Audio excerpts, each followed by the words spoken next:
శుక్లాం భద్రం విష్ణుం శశివర్ణం చతుర్భుజం ప్రసన్నవదనం ధ్యాయే సర్వ విఘ్నోపశాంతయే అగజానన పద్మార్గం గజానన మహర్నిశం అనేకదంతం భక్తానం ఏకదంతం ఉపాస్మహే గురు బ్రహ్మ గురు విష్ణు గురుదేవో మహేశ్వర గురు సాక్షాత్ పరబ్రహ్మ తస్మై శ్రీ గురువే నమః.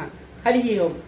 ఈ వీడియోలో మనం కన్యారాశి వారికి అక్టోబర్ నెలలో ఎలా ఉందో చూద్దాం. ముందుగా వాటి యొక్క గ్రహస్థితి ఎలాగుందంటే, 1వ ఇంట్లో బుధుడు రవి, 2వ ఇంట్లో కుజుడు, 6వ ఇంట్లో రాహు, 7వ ఇంట్లో శని, 11వ ఇంట్లో గురుడు, 12వ ఇంట్లో శుక్రుడు కేతు.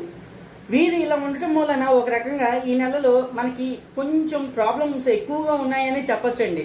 ఎలాగంటే, ముందుగా వీరికి ధనము కీర్తి నష్టాలు ఎక్కువగా జరిగే ఛాన్సెస్ ఉంటాయండి.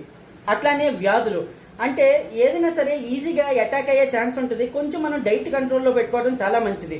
అట్లానే బయట ఫుడ్ కూడా అవాయిడ్ చేయడం కూడా చాలా మంచిదండి. తర్వాత వృధా ప్రయాస, మనం ఏం చేసినా సరే వెంటనే రిజల్ట్ వస్తుంది అనుకోవటం కూడా మూర్ఖత్వమే. కొంచెం టైం పడుతుంది, ఓపికగా వెయిట్ చేయాలి. అట్లానే కుటుంబానికి దూరంగా ఉండటం, అంటే ఇంట్లో గొడవలు కావచ్చు, లేదంటే ఎగ్జామ్స్ అని దూరంగా వెళ్ళటం కావచ్చు, ఏదైనా సరే కొంచెం ఇంటికి దూరంగా ఉండటం జరుగుతుందండి. అట్లానే కోపం, భయం, ఆందోళన ఇన్ని జరిగినప్పుడు ఆబ్వియస్లీ మనకి కోపం కానీ అంటే మనం ట్రిగ్గర్ అయ్యే ఛాన్సెస్ ఎక్కువ ఉంటే కొంచెం కంట్రోల్లో ఉండటం చాలా మంచిది.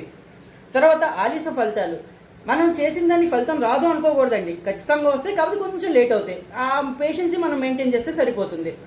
సో వీటి నుంచి బయటపడాలి అంటే కొన్ని మంత్రాలు ఉన్నాయండి, ఖచ్చితంగా అవి ఫాలో అవ్వండి, సరిపోతుంది.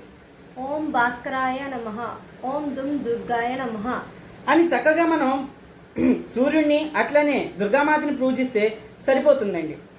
స్వస్తి.